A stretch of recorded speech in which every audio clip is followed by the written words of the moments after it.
आप this is the homeopathic approach. हमने आपको मैकेनिज्म तीनों चीज़ों का बताया, हमने क्लासिफिकेशन बताई कि अनीमिया में क्या क्या हो सकता है, उसमें हमने कहा कि इसकी एटियोलॉजी क्या हो सकती है, मॉर्फोलॉजी क्या हो सकती है, सेल छोटा बन सकता है, सेल बड़ा बन सकता है, पॉजिटिव फैक्टर कहते हैं, बनता नहीं है, बनता है तो डिस्ट्रक्शन होती है, पूरी एक डिटेल हमने आपको समझाई। अब ट्रीटमेंट क्या है कि आपको लिस्ट ऑफ मेडिसिन में एक दे रहा हूँ कि सोल है, एक्सरे है, कार्सिनोसन है, ट्यूबरकुलोनियम है, बेसिलिनम है, सिफलिनम, सिक्रीनम, anthracinum, malaria, dengue, thuja, nux vomica, TNT, lecithin, manganum. आगे चलते हैं।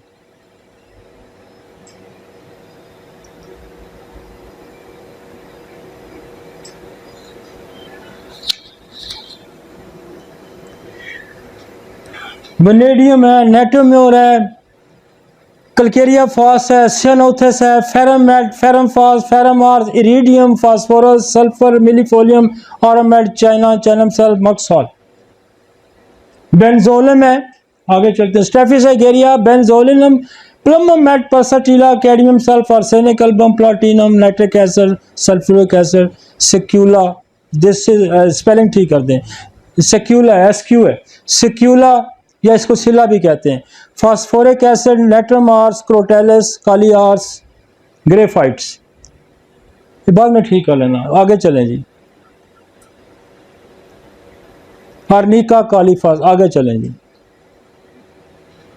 एक दवाई की पिक्चर मैं आपको बताता हूं। आपने हेमोलाइटिक एनीमिया की पिक्चर देखी थी, उसमें ड्रग पिक्चर क्या थी, उसकी डिजीज पिक्चर क्या थी, वो कहता है। अब इसको मैंने ऊबहू उठा के बोरक से यहां लगाया है,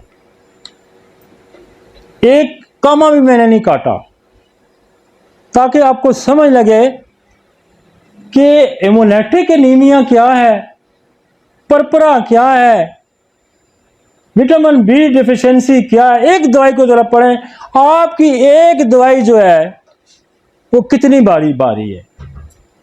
टीएनटी, और मैं इसको कैंसर में यूज करता हूं, मैं इसको ब्लड डेफिशिएंसी में यूज करता हूं, मैं इसको जरकान में यूज करता हूं। हम इसको उठा के कहां द डिस्ट्रैक्शन एक्शन, ये कहां प्रूव हुई है कि जो वर्कर्स थे, ये बेसिकली म्यूनिशन है। ये जो आपका बनता है ना, नहीं म्यूनिशन बनता है जो आपका जंग में इस्तेमाल होता है, बारूद, जो आपके कारतूस हैं, जो आपके गोला बारूद, ये बेसिकली ये इससे बनता है, टीएनटी से। मतलब जो भी है ये सारा इससे बनता है। ये पहली दफा प्रूव हुआ है कि जो वर्कर वहां काम करते थे, तो वो इन्होंने इनहेल जब करते थे टेनेंटोल टैलेंस को, जब इलेज करते थे, तो उनके अंदर क्या हुआ कि उनके अंदर वो कहता है the destructive action the TNT on the red blood corpuscles, it is responsible for the anaemia and the jaundice with their secondary symptom. The haemoglobin is change so it can not act satisfactory as an oxygen carrier. As a result, we have breathlessness, dizziness, headache, faint palpitation, undue fatigue, muscle cramps, and cyanosis. Also, drowsiness, depression, and insomnia. Late stage of the poisoning produce toxic jaundice and aplastic anemia. The jaundice is the result of cellular distraction in the contrast to obstructive jaundice.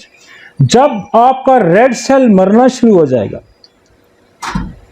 जब red cell आपका RBC मरना शुरू हो जाएगा, तो क्या होगा कि वो जाके पॉइजनिंग इफेक्ट पैदा करेगा लिवर के अंदर, तो आपको बिलीरुबिन जो है उसका रेट बढ़ना शुरू हो जाएगा। अब ये दो काम करेगा, एक अनीमिया करेगा, बिल्कुल हेमोलाइटिक एनीमिया की बिल्कुल ड्रग पिक्चर है, बिल्कुल। और इसने एक तो एनीमिया में बड़ा अच्छा रोल किया, जो आपका बिलीरुबिन 15, 16, 18, 20, 30, 40 तक क्या होता है ना इसको ये, और इसमें लिखा हुआ है बाज ऑथर्स ने कि जो पॉइजनिक जॉन्डिस होता है, इसको टोटल भी कहते हैं, पॉइजनिक जॉन्डिस की ये दवाई है, ये एनीमिया की दवाई है, और स्पेशली आप देखें हेमोलिटिक एनीमिया की दवाई, ये एप्लास्टिक एनीमिया की दवाई है।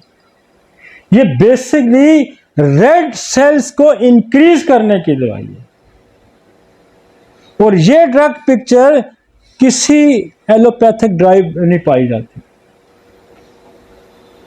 तो जब आप इसको गौर से पढ़ें, जब आप मेरे पिछले लेक्चर को गौर से पढ़ें, फिर आपको मजा आएगा। ठीक है जी, है ना मजे की दवाई। वो क्या कहता है, डिस्ट्रैक्शन करता है। डिस्ट्रैक्शन वो क्या कर सकता है, ये आपका रेड ब्लड सेल की भी डिस्ट्रैक्शन कर सकता है, आपकी पूरी मोटोलॉजी को चेंज कर सकता है। और फिर तिल्ली क्यों बढ़ जाएगी, जब रेड ब्लड टूटेंगे, फिर वो फिल्टर जाके जब स्प्लीन में होगा तो स्प्लीन इनलार्ज हो जाएगी, फिर जॉन्डिस हो जाएगा, फिर हेमोग्लोबिन गिर जाएगा।